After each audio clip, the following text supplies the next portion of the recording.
This is Here's How, Ireland's political, social and current affairs podcast, presented by William Campbell.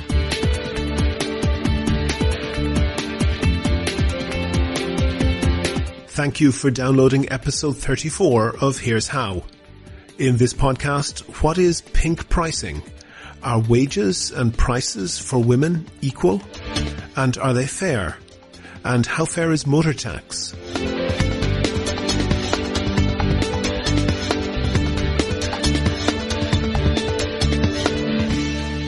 Here's How is Ireland's political, social and current affairs podcast. Make your view heard. Just dial 076 603 5060 and tell the world what you're thinking. Your voicemail may be included in the next podcast. You can find tips on recording your contribution and other ways to contact the show at here'show.ie/call. Hi, Ray Neville is my name. Just want to talk to you about the car tax law in Ireland. I've set up a petition site at change.org. It's called the Unfair Car Tax Petition. And it's to deal with the fact that pre-2008 car owners are paying up to 3 times more per annum in their car tax than those who can afford new cars. Well, thanks to Ray for sending in this piece. I don't actually agree with his petition, but I'll put a link on the page for this podcast so listeners can see it and make their own decision. It's a most unjust, most unfair, and indeed an offensive law. Recently we've discovered that 439 million from that car tax is used to fund Irish Water. So not only are pre-2008 car owners subsidising the road tax for those who can afford new cars, but of course they're also subsidising their water charges. Just to explain, up to 2008, motor tax was set in bands according to the capacity of the engine of the car. It had been like that for decades, and it is vaguely progressive. Someone with a bigger car is generally likely to have a bigger income. Cars sold after 2008 were set in bands according to the CO2 emissions of the vehicle. The reason for this is pretty clear. People were being given an incentive to drive less polluting cars. Again, bigger cars generally pollute more, but there are exceptions to that rule. This change was not made retrospective, and this is common in taxation law. Someone who made a purchasing decision under one tax regime could reasonably complain if, after they made the purchase, the basis of the tax they had to pay was changed. For example, variations on this happened when stamp duty on house purchases was changed, also when the ability to write off mortgage interest against rent was changed.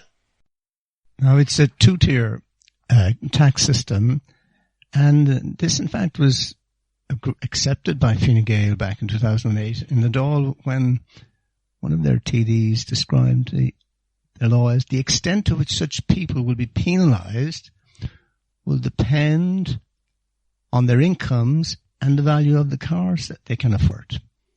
So clearly it was accepted as a bad law on the day it was passed. Now, interestingly, the UK MPs threw that law out in 2004 in the UK Parliament and insisted that it was amended so that there was no penalty or penal tax applied to those who owned older cars in the UK, and they were set at a nominal rate. And the new CO2 tax system was applied after the date of the legislation.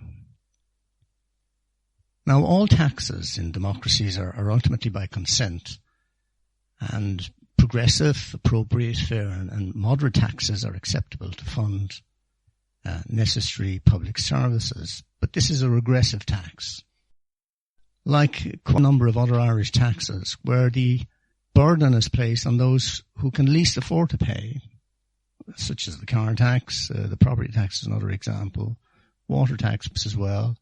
VAT on new houses, on young people who can least afford to pay the VAT, which does not exist in Northern Ireland or the UK.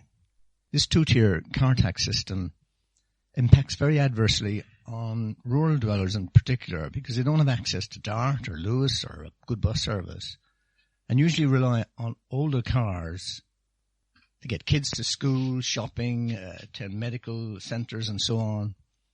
And usually drive very little mileage in the year, perhaps no more than 3,000 or 4,000 miles a year.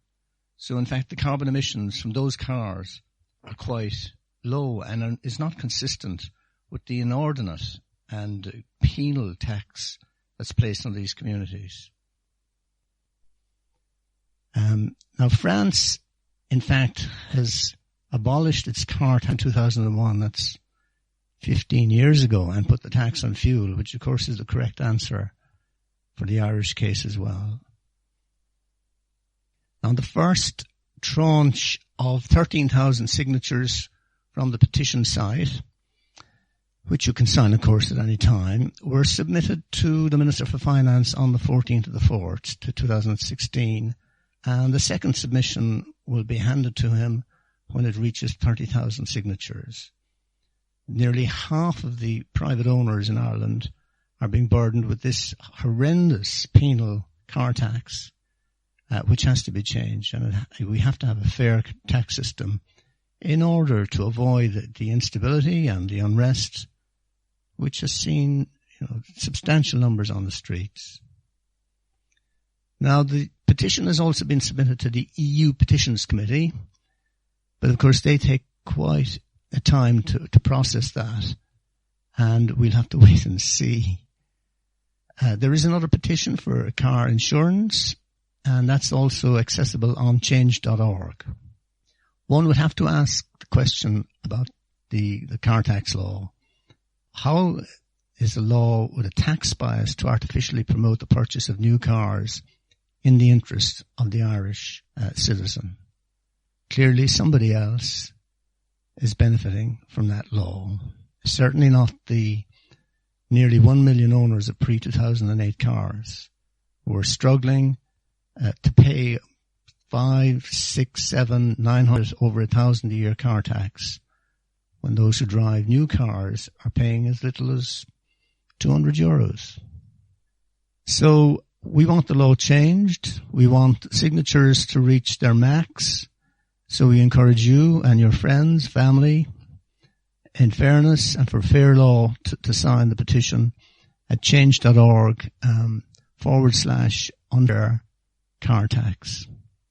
Thank you, and take care. Drive safely. Ray said there that car taxes pay for water.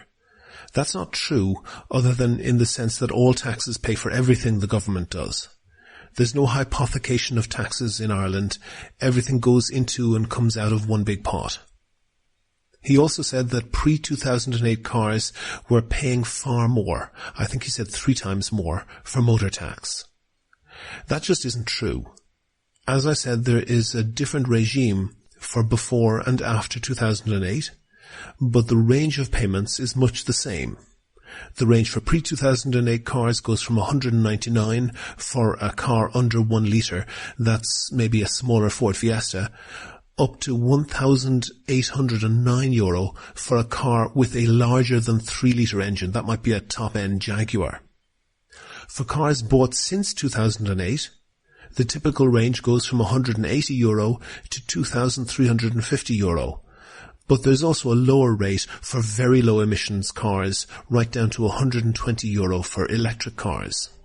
The point is that the curve for pre and post 2008 is much the same. What I think Ray is complaining about is that it's possible to find edge cases where quite expensive new cars have very low emissions and then very low tax, while a cheap old car with a big engine gets hit for a bigger motor tax bill. The first flaw in Ray's case is that the regime has not changed for older cars and their owners. Anyone who bought an older car knew exactly what band they would be in and what they'd have to pay. It's pretty thin to complain that they don't like the fact that other people are availing of a tax incentive. Secondly, newer cars are far more fuel efficient, so the tax incentive is working. And if the new system had been made retrospective, then more polluting older cars would be in a much higher band than an equally powerful newer car. Keeping the old system for people with old cars is an advantage for them, not a liability. Nobody likes taxes. Everybody can think of a reason why the world would be a fairer place if they paid less tax. But I think the fatal flaw in Ray's argument is that he isn't suggesting anything else. At a minimum, if you want to be taken seriously, you need to make a positive statement of what you're advocating. Do you agree? Do you disagree? If you want your point of view heard, dial 076 603 5060 and leave a contribution for the show. The lines are open 24/7 and you can find tips on how to record a good contribution and other ways to contact the podcast at here'show.ie/call. I'm joined on the line now by Julien Mercille. He's a lecturer at the Department of Geography in UCD in Dublin. He's also a frequent columnist and contributor to the media. Julien, you were writing recently about the pink tax or pink pricing. What exactly is that? The pink tax is an extra amount that women and girls have to pay for goods compared to equivalent male versions of the same goods.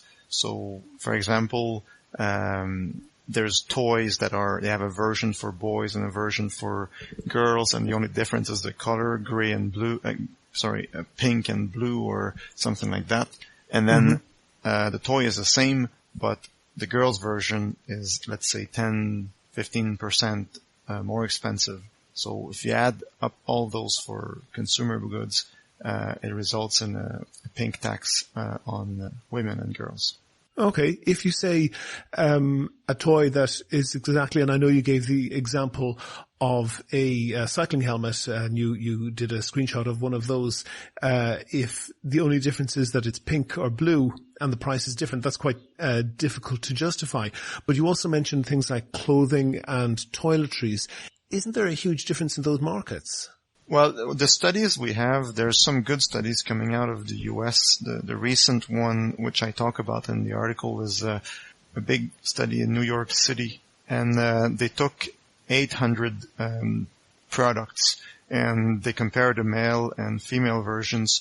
And yeah, there's always maybe a branding difference, but they take equivalent products. So if you have a shaving cream that's for sensitive skin for women, they'll compare that to the sensitive skin equivalent for men. So, okay, you always have some differences, otherwise they wouldn't be two different goods, but they're more color differences or things like that.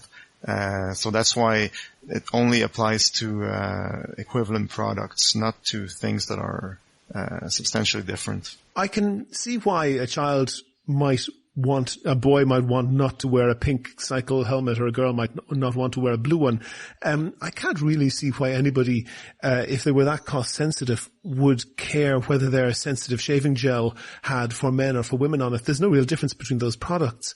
And also, if I go down to Lidl or whatever, I can get a huge can of shaving gel that lasts me more than a year for 79 cents or something like that. But still, the brand name ones manage to sell their much smaller brand name product for a multiple of the price. Doesn't show that it's a much more complex market than you're saying? Well, you mean that if women should just buy the 79 cents for a year shaving cream as opposed to going for the more expensive one?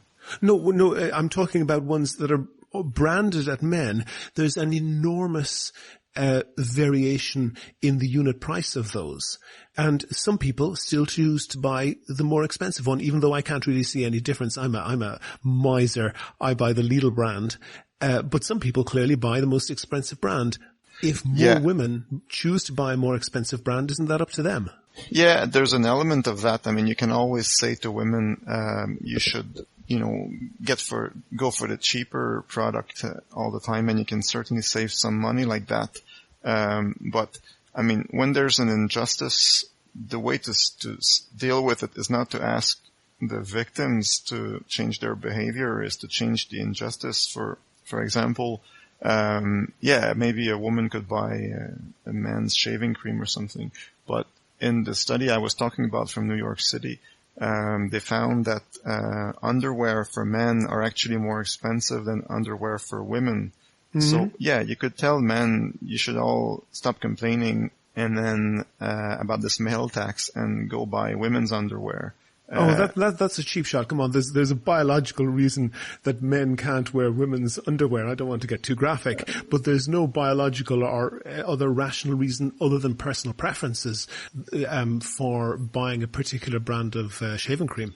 Yeah, but I gave underwear, but you have other goods that are equivalent. I mean, t-shirts and stuff. But yeah, you're right that there's always going to be a possibility. And then we fall in the question of consumerism. You could say that to men and women. Why do you always get the more expensive brand? It doesn't make a difference if your sunglasses are this brand or that brand. You're just buying the brand. It makes no difference. And, ketchup to clothes or anything, you can always say that. And that's fine. I think that's stupid. I kind of get the sense that you think that's stupid. But if lots of people like it, who are we to say that, they're not entitled to buy something that's crazily more expensive? But that's exactly the point. I mean, then, why should women pay more for the same goods? I mean, it's, sometimes it's just a taste thing and they're willing to pay more to have a pink something. But in general, the result is that women have to pay more than men for their needs. Doesn't that depend on how you view it? For example, I think a lot of what you're talking about is targeted marketing. Some products that are and shaving gel is an excellent example. There's no difference of what's in the can. It's only that the marketing is targeted either at males or females. But if you take the example of cars that are marketed at women are dramatically cheaper than cars that are marketed at men. And that's an enormous purchase. So that might be a €30,000 difference. Yeah, some goods are cheaper for men than women. So the study takes that into account. Clearly it doesn't take the example of cars into account, because you say, and I see in the piece that you've written, that it amounts to something like $1,300. It's a US study, about $1,300 a year. Clearly, the difference in price of something like a Ford Fiesta that's targeted at women compared to the price of a car targeted at men, that single purchase, even spread over several years, would overwhelm that.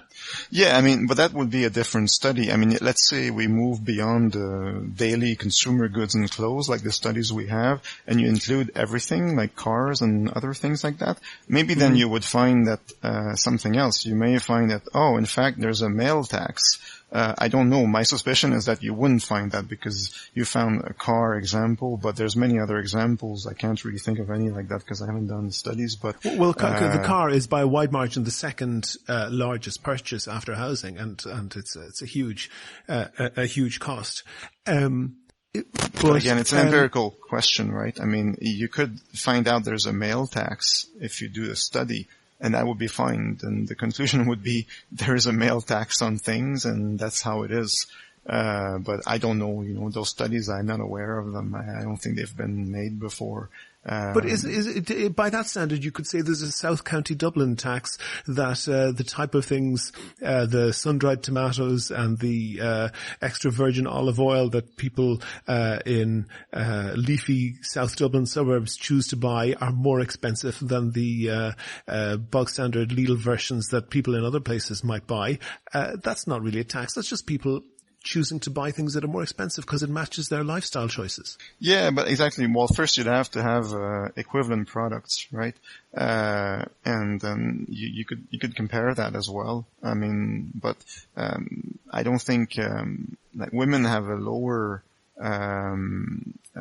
wage. There's a wage gap against women, 14% in Ireland, and they have to pay more on that pink tax. So, if people have more money and they pay more, at least they have more money in the first place. Like if women, let's say, made more money in wages than men and there was a pink tax, things would be kind of equivalent. You make more money and you pay more, but now it's the opposite. So women get doubly taxed in a way. So that's the problem there. But again, like many things, you could have hypothetical or real examples like what you said about the cars. But we don't know because those studies haven't been done. I mean, if you want to claim that women have it cheaper than men, Well, that's a hypothesis. Then you need well, no, I don't. But you will find. Personally, I don't drive a car at all. But for the guys I know who drive cars, they would be uncomfortable driving what is branded as a female car, like a Ford Fiesta, for the fairly simple reason that it just doesn't suit their view of themselves, and they're willing to pay really quite a lot of money for something, a lot of money extra for something that does exactly the same job, but fits their own self-perception. Exactly. Aren't women entitled to do that without expecting to complain about being taxed in some way? Oh, they're entitled to. I mean, again, if you're a woman who's well off enough to buy that, the paying tax, you probably don't care as much as someone who is not. But over in society, there's wage gap against women, so they're not favored by that. So you mentioned the wage gap, and I think you said there it was mentioned at 14% in Ireland. I know recently President Obama mentioned a wage gap of something like 23% in the United States, which is the average amount earned by men compared to the average amount earned by women. Isn't that ignoring an awful lot of variables that are just down to lifestyle choices, and that, for example, women choose different type of university courses? I think if you went into the social studies department in UCD, you'd find an awful lot more women. If you went into the engineering department, you'd find an awful lot more men. And women typically don't choose those kind of harder, higher earning careers. Not in all cases, but in some cases, and enough to skew that average.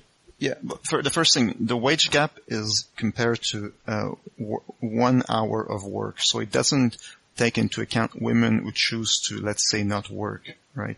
If you consider that, the wage gap is much, much bigger, 40% or something like that in Ireland. But if you compare the work hours, so only employed women and employed men, that's 14% for everybody who works. Now, what you say, women typically have much shorter careers, and people's salary goes up throughout their career as they get more experienced. So it's necessarily going to be the case that people who are more experienced have a higher hourly wage. Well, I mean, there's many things, like the thing you said about engineering and all that. Well, yeah, you can explain the wage gap in that way, but why is it that women don't choose to go into engineering? It's not because they're more stupid. Why is it that society magically encourages men to go in the higher paying jobs and women to the lower paying jobs? Why is it that to be a waitress or a hotel room cleaner is typically women and engineers are typically men? I mean, there's a reason for that, right? There's stereotypes about gender and all that. So yes, there are explanations. Sure, but it's not fair to say, when you quote that figure, are you acknowledging that that's not something that is generated from sexist discrimination on the part of the employer? Oh, well, that's a different thing. I mean, you can have sexist discrimination, both explicit and kind of informal or unconscious. But even if you remove that, it's more the fact that, like I said, it's funny that society encourages men to go in the engineer, higher management jobs and stuff like that, but it encourages women to go clean hotel rooms more so than men. So it's more that, much more that than an employer who says, oh my God, a woman, I'll try to pay her lower. And that happens, but it's more that women end up in more precarious jobs and stuff like that. That's where the divide is. It's also true there are counter-examples. If you went into the average primary school, I would say, in Ireland, I would say that the number of teachers who are on a relatively good salary is predominantly female, and the janitor on not a very good salary and not nearly as pleasant a job would be more likely to be male. Yeah, and if you go in the management areas of any businesses, they're all going to be men mostly. So yes, you have counterexamples all the time, but the average is 14%. 14%. I mean, it's not it's not like 30% or something, but it still amounts to quite a few weeks of free work by women to get the same salary that they would get if they were men. No, hold on a second. Deal with the point, Julian, that women have shorter careers because they often, and I'm talking about averages here, they often choose to take career breaks, particularly around children. Therefore, on average, men have more experience. And people who have more experience are typically paid more. There's no sexism there. Women could choose not to take career breaks if they didn't want to do that, but many women do. Yeah, well, I mean, it goes back to the previous point. There's no explicit sexism in the sense that, I don't know, the employer is coercing the woman to take a career break.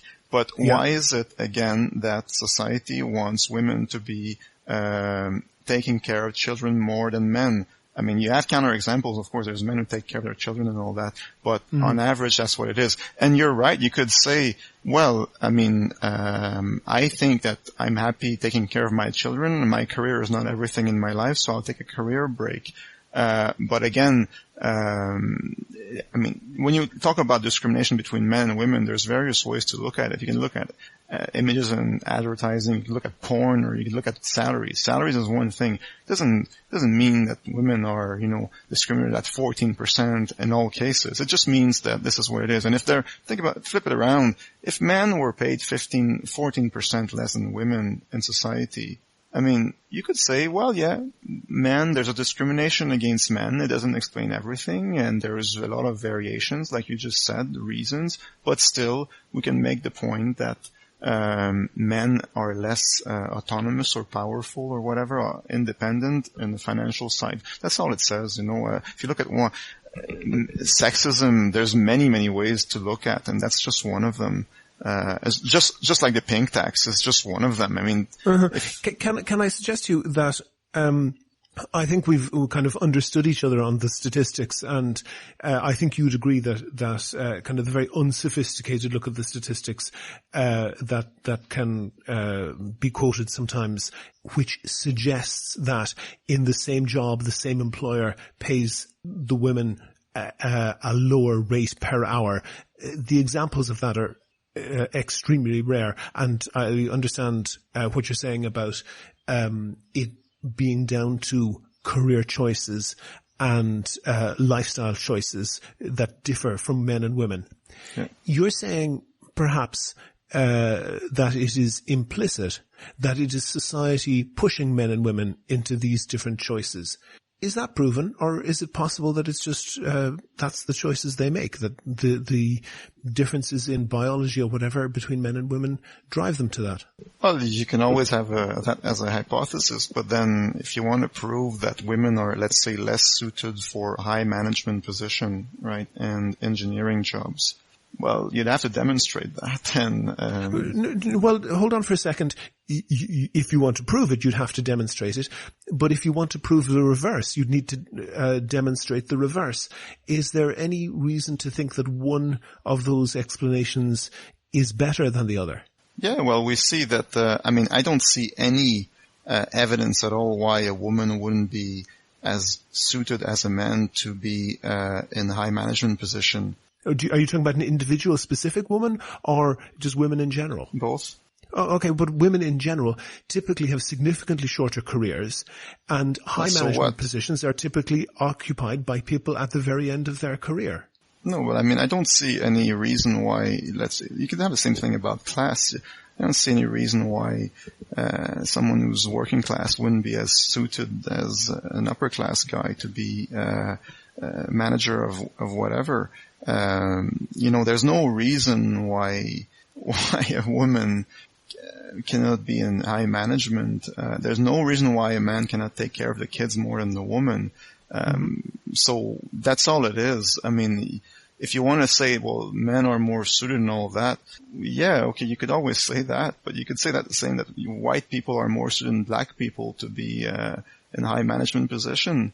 Why is... No, but there's, you could say it. It would be nonsense, but you could say it. Yeah. But there is a rationale behind saying that men typically choose to have much longer careers, and high management positions are typically occupied by people who have already a long career under their belt.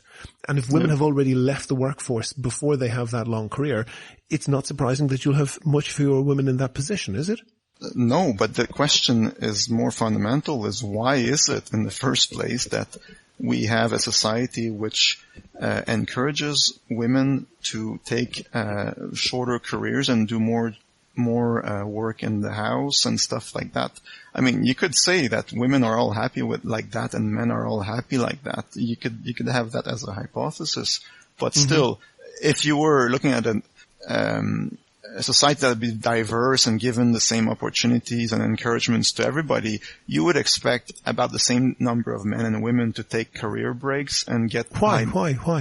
Well, because there's no reason why one or the other should be taking more career breaks to take care of the kids. I mean, maybe there is, maybe there isn't. Maybe there's a reason that we're not aware of. Humans are a slightly gender dimorphic species. That's to say, there are distinctions. They're not enormous like in some species, but there are distinctions between males and females. Maybe there's something there that is the explanation of that. Yeah, there might be also differences between black and whites, justifying that blacks are always getting in prison and bad jobs. I mean, you can make that case for anything. You could say Europeans are more intelligent or something than Africans and Asians, and that's why Europeans have better paying jobs and stuff like that. I mean, you could argue those things in any way you like. Women and men is the same thing. Julien Mercille, lecturer in the Department of Geography at UCD. Thank you very much for talking to me. If you like the Here's How podcast, please rate and review the show on iTunes and other podcast providers. Share it on Facebook and Twitter. Tell your friends. But most of all, make your views heard. Call us on 076 603 5060. That's almost the end of episode 34 of Here's How, Ireland's political, social and current affairs podcast, published on the 11th of May 2016.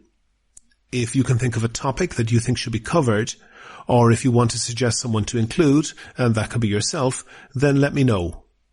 If you like the podcast, please go on iTunes and give it a rating or even write a nice review.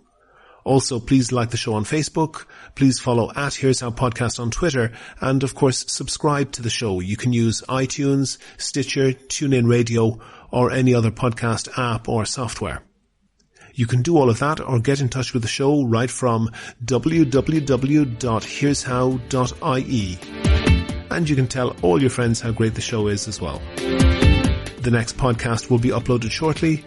The Here's How podcast is produced and presented by me, William Campbell. Thank you for listening.